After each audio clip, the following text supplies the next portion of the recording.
जमशेदपुर की जनता, खास करके व्यवसायी वर्ग के लोग असुरक्षित महसूस कर रहे हैं। इस मामले के उद्भेदन में लगे हुए हैं और बहुत जल्दी ही कोई ना कोई सुराग मिल पाएगी। अगर ऐसा नहीं होता है तो जमशेदपुर के लोगों को व्यवसायी वर्ग के समर्थन में सड़क पर उतरना पड़ेगा और सरकार पर दबाव डालना पड़ेगा। जमशेदपुर से एक सनसनीखेज और बेहद गंभीर मामला सामने आया है। आदित्यपुर स्मॉल इंडस्ट्री एसोसिएशन यानी एशिया के उपाध्यक्ष और जाने माने उद्योगपति देवांग गांधी के 24 वर्षीय बेटे कैरव गांधी के अपहरण की आशंका ने पूरे इलाके में हड़कंप मचा दिया है। बताया जा रहा है कि अपहरणकर्ताओं ने इंटरनेट कॉलिंग के जरिए परिवार से संपर्क साधा। हालांकि इस पूरे मामले में पुलिस ने फिलहाल रंगदारी या फिरौती मांगे जाने की आधिकारिक पुष्टि से इनकार किया है, लेकिन परिस्थितियां और तकनीकी साक्ष्य इस घटना को बेहद संदिग्ध बना रहे हैं। मंगलवार को देवांग गांधी आदित्यपुर ऑटो क्लस्टर में एक अहम बैठक में व्यस्त थे। इसी दौरान उनके मोबाइल पर एक विदेशी नंबर से लगातार 8 से 10 बार व्हाट्सएप कॉल आई। बैठक की व्यस्तता के कारण कॉल रिसीव नहीं हो सकी। दोपहर करीब 2 बजे देवांग गांधी घर लौटे और बेटे कैरव से संपर्क करना चाहा तो उसका फोन बंद मिला। जांच में सामने आया कि कैरव ना तो बैंक पहुंचा था और ना ही फैक्ट। इस दौरान जब उसी विदेशी नंबर से आया मैसेज देखा गया तो परिवार की चिंता और बढ़ गई। मैसेज में कैरव के साथ अनहोनी होने की आशंका जताई गई थी। हालांकि पुलिस इस मैसेज को भी जांच के दायरे में नहीं मान रही। कैरव गांधी ने मुंबई से पढ़ाई पूरी की थी और महज 6 महीने पहले ही जमशेदपुर लौटकर परिवार के कारोबार की जिम्मेदारी संभालनी शुरू की थी।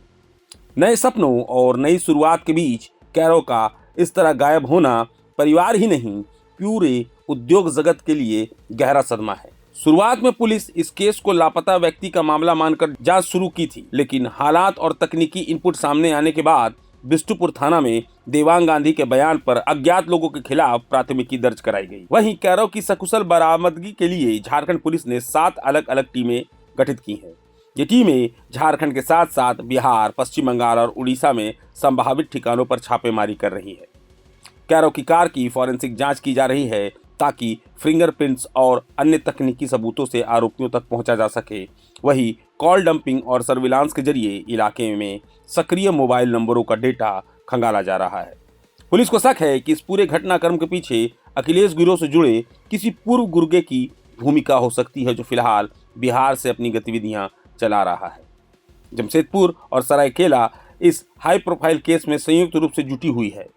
कांदरबेड़ा, पाटा, गालूडीप टोल प्लाजा के सीसीटीवी फुटेज खंगाले जा रहे हैं ताकि अपहरणकर्ताओं के मूवमेंट का पता लगाया जा सके।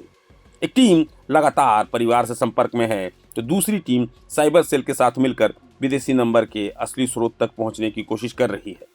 शहर के सभी एग्जिट पॉइंट्स पर चेकिंग अभियान तेज कर दिया गया है। अब हर किसी की निगाहें सिर्फ एक सवाल पर टिकी है, कैरव गांधी आखिर कहाँ है और क्या पुलिस उन्हें सकुशल वापस ला पाएगी? और जमशेदपुर के प्रमुख उद्यमी एशिया के उपाध्यक्ष के सुपुत्र कैरव गांधी का अपहरण हुए 2 दिन हो गया। जमशेदपुर के व्यस्त इलाके में से इनका अपहरण होना चिंता की बात है। मैंने इस बारे में आज झारखंड सरकार के डीजीपी श्रीमती तरासा मिश्रा से बात की। साथ ही मैंने जमशेदपुर के सीनियर एसपी पीयूष पांडे जी से भी बात की और मैं उनसे कहा कि काफ़ी दिनों के बाद ऐसी घटना जमशेदपुर में घटी है और जमशेदपुर ही क्या, झारखंड में भी ऐसी घटना बहुत दिन के बाद घटी है। संभव है कि इस तरह की प्रवृत्ति वाले लोग किसी न किसी रूप में जमशेदपुर और आसपास में रह रहे हों और अपने सूत्रों का इस्तेमाल करके ऐसे व्यक्तियों की जानकारी दे रहे हों जिनका अपहरण करके फिरौती में मोटी रकम वसूली जा सकती है। मैंने दोनों ही पुलिस अधिकारियों से कहा है कि जमशेदपुर की जनता, खास करके व्यवसायी वर्ग के लोग असुरक्षित महसूस कर रहे हैं और जितना जल्दी हो इसका सुराग लगना चाहिए। यह केवल फिरौती और लेन देन का ही मामला नहीं है, बल्कि एक नौजुवक की जिंदगी का भी सवाल है और एक नवयुवक की जिंदगी खतरे में है तो सभी व्यवसायी इससे दहशत में हैं। मुझे उम्मीद है और इन अधिकारियों ने भरोसा दिलाया है कि वो जी जान से इस मामले के उद्भेदन में लगे हुए हैं और बहुत जल्दी ही कोई ना कोई सुराग मिल पाएगी। अगर ऐसा नहीं होता है तो जमशेदपुर के लोगों को व्यवसायी वर्ग के समर्थन में सड़क पर उतरना पड़ेगा और सरकार पर दबाव डालना पड़ेगा और यह मामला केवल जमशेदपुर ही तक ही सीमित नहीं रहेगा।